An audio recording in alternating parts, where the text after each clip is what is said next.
Mungkin satu lagi terkait ini Pak, yang lagi rame juga terkait tentang usulan tentang pembentukan Kabupaten Gambut Raya. Nah, seperti diketahui kan Bapak ini salah satu inisiatornya nih, ketua panitia pengusul. Nah, kita mau tahu nih sejauh mana sih progresnya dan apakah itu benar-benar akan dibentuk gitu Pak? Kalau Gambut Raya, saya ditunjuk kurang lebih 3 tahun sudah sebagai ketua umumnya. Kenapa saya siap waktu itu? Nah, apalagi kita kan akademik yang untuk membuat buku kajian-kajian itu kan dana alokasi dana rakyat. Karena dianggarkan dua kali tahapan-tahapan walaupun kecil kan, tapi besar nilainya. Hanya 300 itu besar lah nilainya. Untuk membuat buku untuk substansinya, untuk kajian itu. Dari Unlam. Nah, setelah kita baca, rasanya sudah layak lah untuk dilapaskan. Ini hanya 3 tahapan lagi, hanya ketua DPR sana mungkin sudah ada persiapan. Di tanggal 23 kami ada pertemuan nanti. Jangan sampai lah tertinggal seperti kayak provinsi lain yang sudah ada pemekaran yang mau disiapkan. Karena dampak untuk rakyat masyarakatnya di sana, kalau kita lihat di sisi sudut pandang yang 5 kecamatan itu 1000% mendukung. Karena ini kan dari Martapura, Banjarbaru, baru lagi Martapura. Nah, jauh sekali. Karena kalau kita lihat penduduk Martapura ini kan sangat terpadat setelah Utama dia Banjarmasin.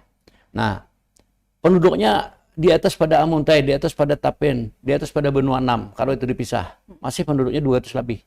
Nah, kalau 200 lebih penduduknya layak sebagai ibu kota, ditetapkan di sana supaya nanti bisa pembangunan itu merata, khususnya di Martapura. Dan kajian-kajian itu sudah selesai semuanya, siap tinggal menunggu langkah selanjutnya. Langkah selanjutnya, persetujuan dari DPRD kabupaten di sana. Kita kan pasti setuju karena saya kan sudah koordinasi juga dengan rekan-rekan sini. Nanti rekomendasi dari gubernur, ketua DPR dibawa ke Jakarta supaya masuk dulu di dalam progresnya dengan untuk Gambut Raya. Jadi optimis itu bisa. Saya optimis ya. Karena tahapannya sudah memenuhi. Tahapannya sudah memenuhi. Apalagi kan sudah menggunakan dana rakyat untuk dari awalnya itu. Iya. Untuk dari aspirasi. Kalau seandainya pemerintah menolak, tidak mungkin menyetujui dana anggaran itu. Nah, untuk apa ditolak tapi dianggarkan. Nah, berarti ini istilahnya itu tinggal menunggu utama. Nah, kalau misalnya kemarin ada statement Pak Ketua DPR di sana, ini harus debat dengan ulama, saya setuju. Tapi ulama jangan ulama sebelah, ulama yang 5 kabupaten. Kalau mengambil pendapat kepada ulama yang mau melapaskan, tidak mungkin. Jadi harus netral ulama dan lebih netral. Netralnya adalah ulama tokoh masyarakat yang 5 kabupaten ditanya, bukan yang di ujung, 5 kecamatan, bukan yang di luar itu. Saya dengar sudah ada anggota DPR malah yang siap menyumbangkan tanahnya ya di sana. Ada, ya. Ada itu. Nantilah itu dari DPR pusat ada siap. Mungkin tahulah itu semua orang dah. Ya. Baik Bapak, ini sudah banyak sekali pertanyaan dari pemirsa Banjarmasin Post nih Pak. Mungkin kita bisa sambil membaca dan menjawab beberapa di antaranya ya. Baik, ini ada dari Risman nih. Kenapa banyak tokoh Banua tidak tahu kepindahan ibu kota provinsi? Katanya sudah dilibatkan, apalagi wali kota tidak tahu. Sebenarnya sudah dibahas ya. Nah, itu gimana Pak? Nah, makanya tadi saya uraikan. Kalau saya secara kelembagaan saya memang rasa kecewa. Tapi secara pribadi seperangan saya setuju. Nah, tahu sejarahnya. Semestinya kemarin itu kan harus dulu dilibatkan antara tokoh masyarakat termasuk DPR dengan DPR kota membahasnya itu. Jadi tidak ada istilah itu terlalu arogansi. Ini kan kulihat arogansi walaupun telahan awalnya sudah ada. Tapi kita ini kan hanya mengorek yang lama, meningkatkan maju kembali. Tapi kan namanya kita, makanya kita ini kan harus hidup, harus menjalankan fungsi tugas ini harus ada musyawarah, ada mufakat. Sekecil apapun ada musyawarah mufakat tuh pasti jalannya tidak ada saling menyalahkan. Nah, ini kan saling menyalahkan karena ditinggalkan. Kalau ditinggalkan pasti ada kekecewaan. Karena merasa tidak dilibatkan. Iya, walaupun tujuannya baik. Tujuannya memang baik. Tapi kalau namanya tujuannya baik, orang yang merasa disingkirkan pasti tidak baik jadinya. Nah, harapan kami suatu contoh pelajaran nanti kalau suatu membentuk Perda bentuk apapun harus ada harmonisasi dulu. Iya. Apalagi itu menyangkut. Apalagi menyangkut ini kan besar anggarannya. Nah itu nanti kalau contoh kami bentuk Perda, kami harus ada kebersamaan. Jadi jangan sampai nanti disalahkan satu person perorangan. Jadi ada aturan dan tata krama juga yang harus dipatuhi Bapak ya. Baik Bapak. Ini ada lagi dari Ati 13 melalui Instagram kita nih Pak.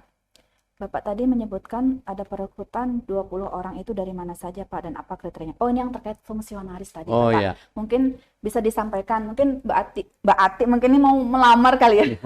Apa saja kriteria dan syaratnya tuh Pak? Kriterianya itu kan satu pengurus mau rekrutmen 20 orang, kan sangat gampang. Asal orang itu pertama ditanyakan dulu, apakah sudah masuk ke partai politik lain. Karena saat ini kan kalau kami di Golkar, kalau dia bawa KTP, kami masukkan, ada datanya, nek-nya itu kan terbunyi nek, berarti itu sudah dimiliki orang. Nah, jadi belum tentu 20 di bawah itu bisa lulus, ke 20-nya enggak. Jadi ada cek dan recheck. Ada cek dan recheck, ya? Supaya partai modern ini kan harus transparan. Iya. Jadi tidak sampai nanti golputnya itu jauh karena kita ambil asal-asalan. Iya. Nah, ini yang kami hindari. Nah, itu jawabannya. Oh, iya. Jadi bisa saja tapi asal memenuhi persyaratan. Iya, memenuhi persyaratan. Sebagai anggota, karena kartu anggota tadi adalah NIK. NIK, iya. KTP yang NIK-nya itu yang berlaku. Baik. Ini ada juga dari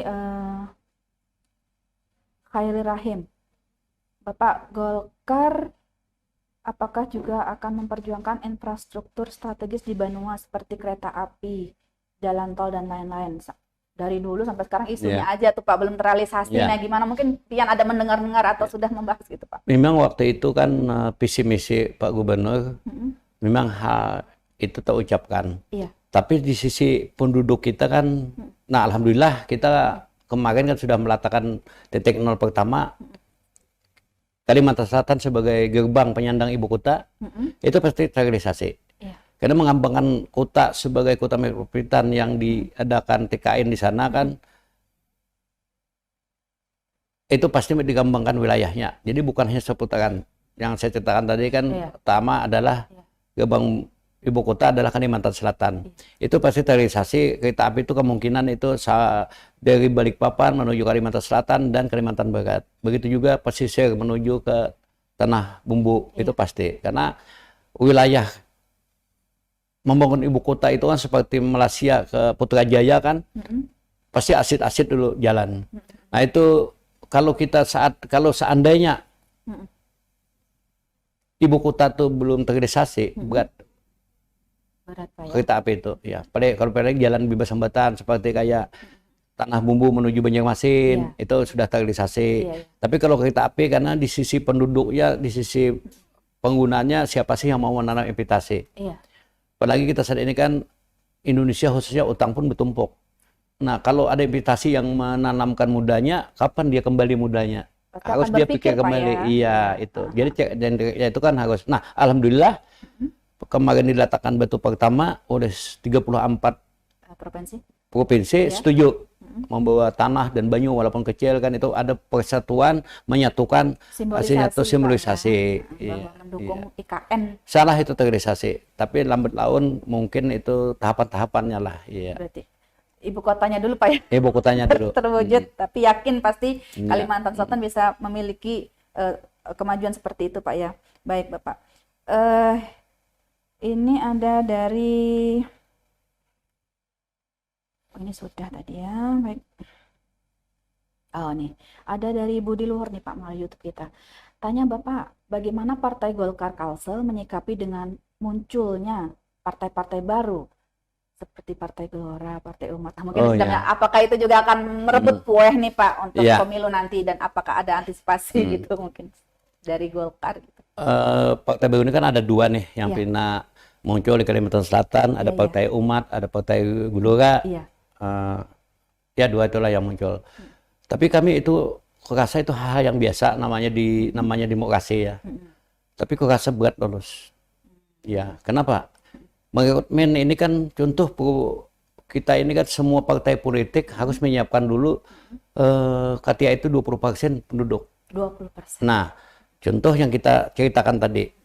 Nah, jadi kalau itu misalnya dia dapat, apalagi kan kita ini kan sudah jelas nih kan untuk persyaratan itu kan sudah belum jelas ini apa 4% apa 5% kan rekrutmennya yang bisa masuk ke DPR RI itu. Kami rasa itu adalah sahabat pecahan-pecahan kepada orang yang pernah juga di politik. Karena saya apapun yang semua partai politik yang ada ini kan adalah pecahan 3 partai. Satu PD Perjuangan, satu P3, PD Perjuangan, Golkar dan PD Perjuangan. Contoh kami di Golkar. Hanura kan pecahan Golkar. Nasdim pecahan Golkar. Gerindra pecahan Golkar. Nah, berarti partai-partai ini kemungkinan ya kita lihat aja nanti bersaing. Nah, itu adalah kalau itu malah senang kita, banyak partai, banyak sahabat. Banyak di parlemen, banyak cerita dan hayalan-hayalan bisa menyatukan. Jadi kalau namanya membangun ini kan semua masyarakat itu pasti ada perwakilannya. Baik. Nah, ya. Baik Bapak, sebenarnya ini pertanyaannya dari pemirsa ini masih banyak sekali ya. Saya salut sekali dengan antusiasme teman-teman nih Pak. Tapi sepertinya waktu juga yang membatasi kita nih Pak. Nah, tapi sebelum kita berpisah, saya mau minta Bapak untuk memberikan closing statement. Mungkin rangkuman dari apa yang sudah Bapak sampaikan terkait strategi Golkar menghadapi pemilu nanti, dan mungkin bisa menyinggung yang lainnya kita bahas tadi. Silakan. Masih ini kesimpulan, khususnya saya pertama sebagai wakil rakyat, dipercaya sebagai ketua DPRD mewakili partai kami, Partai Golkar. Saya dipercaya masih merangkap sebagai ketua Bepilo Kalimantan Selatan dan juga sekretaris Golkar Provinsi Kalimantan Selatan. Harapan kami khususnya kepada anak-anak milenial, ibu-ibu yang dulunya belum pernah mencoblos, nah gunakanlah hak suaranya. Kita warga negara Indonesia pada umumnya. Partai apapun silahkan, rabut hati, silahkan apapun yang Anda pilih. Jadi walaupun saya tidak memaksakan, kalau ini bermanfaat bagi rakyat, dukunglah kami. Kalau dianggap ini tidak bermanfaat, jangan didukung kami. Khusus. Nah, yang menyangkut masalah ibu kota, masalah DPR ya. Kalau masalah DPR kesimpulannya adalah kami 55 anggota Dewan setiap kali membentuk Perda tidak ada hambatan, karena kami adalah pertama konsolidasi dan mengadakan harmonisasi kepada pihak-pihak terkait. Jadi kami bukan asal-asalan, bukan autoriter untuk membentuk Perda itu. Karena Perda itu pasti tujuannya untuk masyarakat, untuk bermanfaat kepada umat. Nah, begitu juga menyangkut masalah pemindahan ibu kota. Ibu kota itu kan kalau saya secara pribadi saya setuju, tapi saya kelembagaan saya tidak setuju karena tidak dilibatkan. Nah, ini mungkin ada kekecewaan. Tapi kalau kita lihat sejarah yang saya bacakan tadi tahun 56, 67 itu sudah di dalam garis. Begitu juga dengan visi misi di PJMB Pak Budi Krisnawan dengan Budi Arifin dengan Pak Gusihan termasuk saya baca di PJMB itu. Nah, jadi tinggal melanjutkan. Lingahnya yang polemik ini tidak dilibatkan pembahasan saat waktu menetapkan, itu aja. Ya, aku rasa ini suatu cukup kita evaluasi, karena mana kami sebagai partai besar lah, khususnya Kalimantan Selatan, kami dengan LSM, dengan wartawan, media sebagainya itu adalah sahabat untuk corong pembangunan, corong mengevaluasi, corong mengontrol fungsi kami. Iya. Gambut Raya tadi Pak disinggung? Gambut Raya secara pribadi, secara kelembagaan, khususnya saya sebagai ketua umumnya, harus itu dilepaskan secepat mungkin. Iya, karena mana kita melihat dulu di sisi keadaan kaidahnya di sana. Aku rasa kalau dilepaskan cepat itu membangun yang banyak tertinggalkan. Karena saya tinggal di Gambut. Warga Gambut rupanya. Iya. Baik.